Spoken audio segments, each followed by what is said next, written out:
Maya was lying on her side in the MRI machine, sweating 8 years into a back pain story nobody could explain.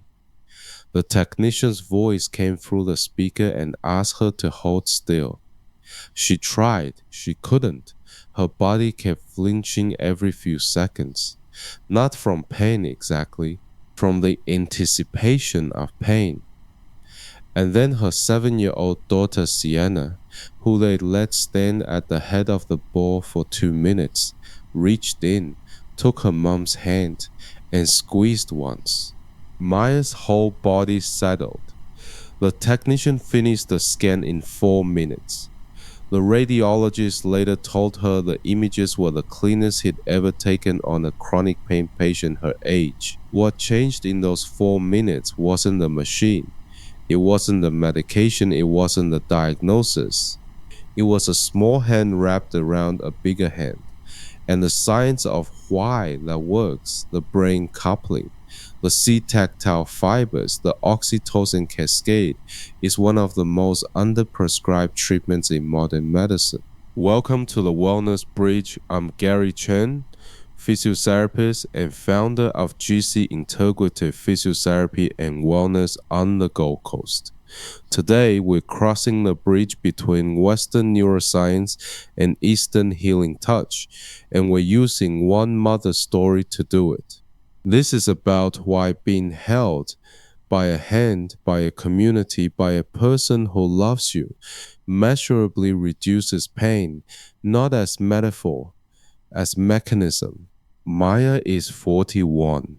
She's a project manager who shifted from Brisbane to the Gold Coast 9 years ago, has 2 kids, and for 8 of those years has carried a low-grade, sometimes ferocious back pain that came on after the second pregnancy, and never quite left. She has had 3 MRIs. They show what most chronic back MRIs show. A bulge here, some early disc dehydration there, nothing surgical. She's been told to stretch more, lift less, lose a few kilos, and just live with it. 8 years. What nobody asked Maya in those 8 years was about her life. Nobody asked about the year her own mother, who lived around the corner and minded the kids 3 days a week, went back to Hong Kong and didn't come back. Nobody asked about the period where her partner was working night shift and she was effectively solo parenting 2 small humans on broken sleep. Nobody asked who was holding her, because nobody told her that being held physically, emotionally, daily was part of the prescription. That's the gap I want to close in this episode, because there's now an extraordinary body of evidence that human touch and human connection are not the soft tissue around medicine. They are medicine. And when we don't include them, we treat half the patient. So let's go to the science. In 2018, a research team led by Pavel Goldstein at the University of Haifa published a study in PNAS, that's the Proceedings of the National Academy of Sciences, that I think every chronic pain patient and every clinician should know about. They took 22 heterosexual couples, all together for at least a year. They put EEG caps on both partners and measured their brain activity in 3 conditions: sitting in separate rooms, sitting together but not touching, and sitting together holding hands. Then they applied a mild heat pain stimulus to the woman's arm and repeated each condition. What they found was almost startling. When the partners held hands during the pain, their brain waves synchronized. Specifically, the central regions of the woman's brain, the area processing the pain, coupled with the right hemisphere of her partner's brain. And the more their brains coupled, the more the pain dropped. Not the perception of pain, the pain itself, measured behaviorally. The size of the analgesic effects tracked directly with how empathically accurate the partner was, how well he could read what she was feeling. Touch plus attunement equals less pain. That's not a poem, that's PNAS. 12 years earlier, James Cone at the University of Virginia had laid the groundwork. In a 2006 paper in Psychological Science, he put 16 married women in an fMRI scanner and threatened them with a mild electric shock. He compared three conditions: no hand, a stranger's hand, or her husband's hand. The husband's hand produced a pervasive shutdown of the brain's threat network, the right anterior insula, superior frontal gyrus, hypothalamus, all calmed. A stranger's hand helped a little. Most striking, the higher the marital quality, the bigger the calming effect. The brain doesn't just respond to touch. It responds to whose touch and to the relationship behind it. Now bring this all the way up to date. April 2024, Nature Human Behavior, a team led by Julian Packheiser, published a meta-analysis of 137 studies on touch interventions, over 12,900 people.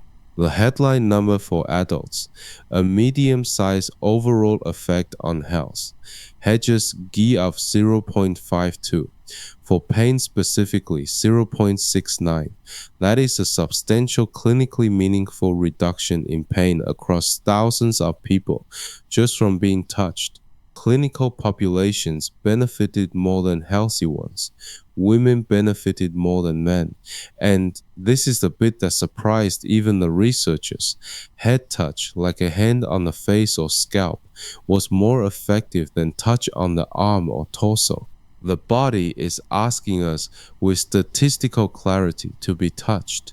Now here's where the East and the West meet, and where Maya's grandmother in Hong Kong, a Tuna practitioner who used to massage her temples when she had headaches as a child, was, it turns out, doing real neurology.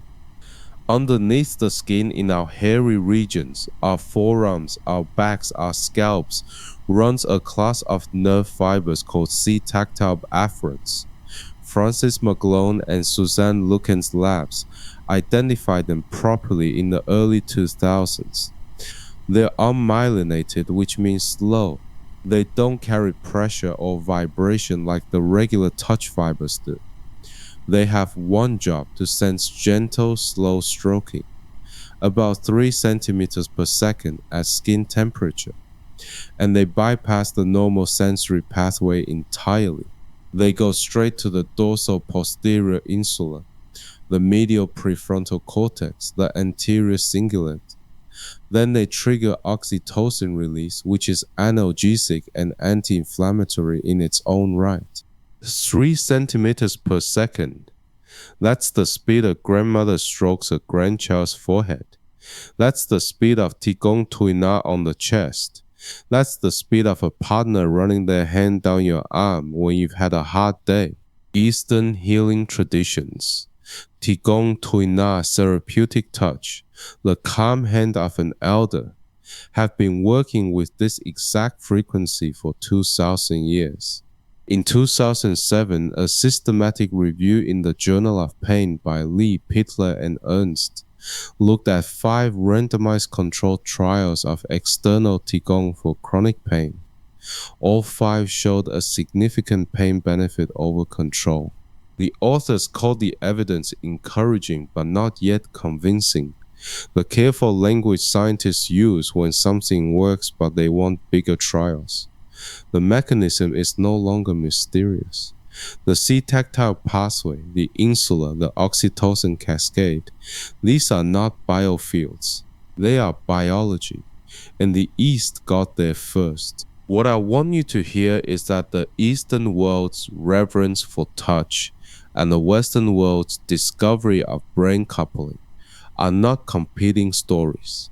They are the same story told twice, once in poetry, once in pixels, and they are both right. So how do you actually use this? 5 things, all evidence-backed, all tonight. 1.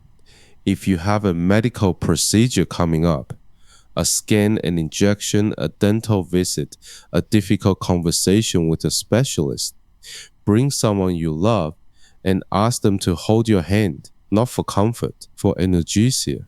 Goldstein's PNAS data and the Packheiser meta-analysis both say the effect is real and measurable. A handhold is conservatively equivalent to a low-dose painkiller for many procedures.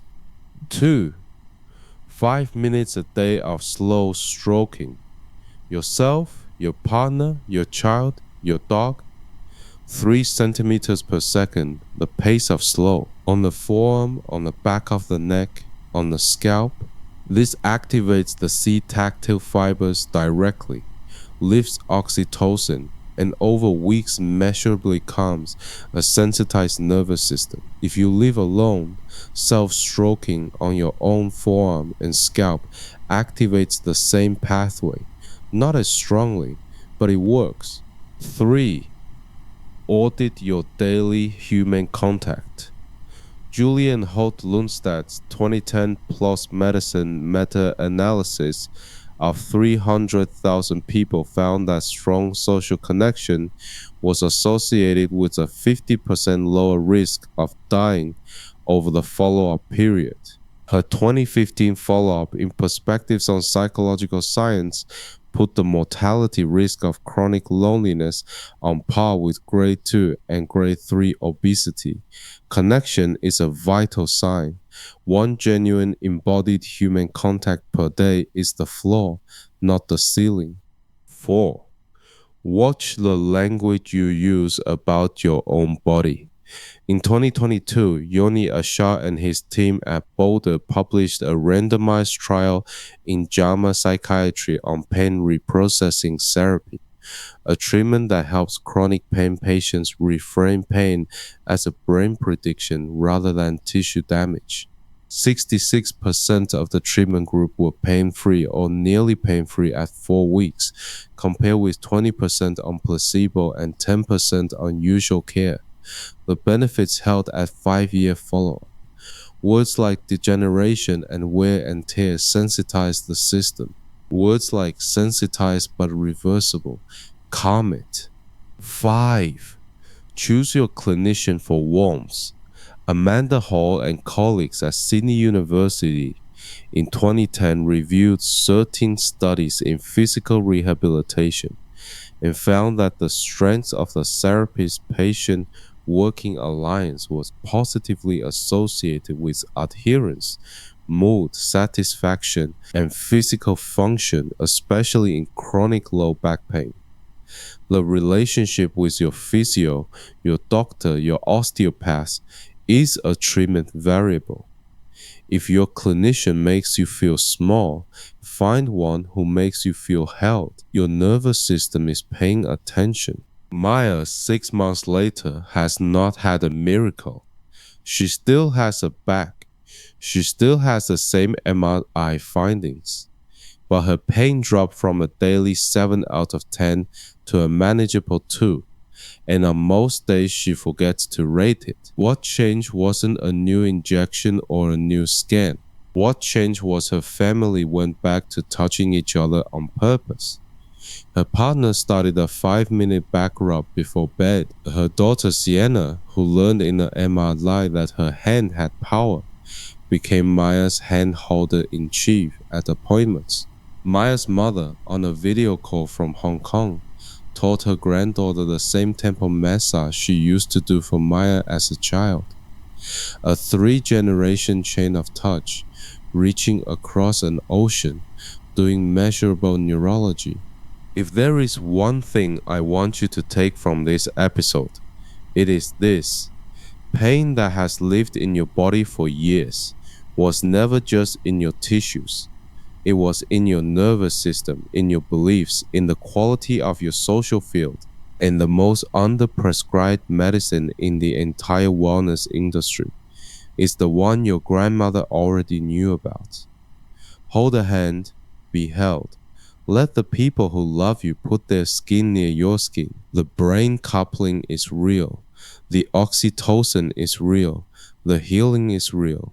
If this episode reached you, Share it with a person whose hand you wish you'd been holding more often.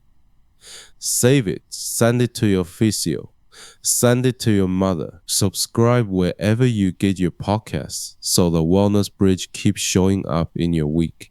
And visit juicyintegrativephysio.com.au if you'd like to work with our team on the Gold Coast. Every clinician on our team has been trained in trauma-informed touch-aware care. Remember, together we find balance in one. I'll see you next week.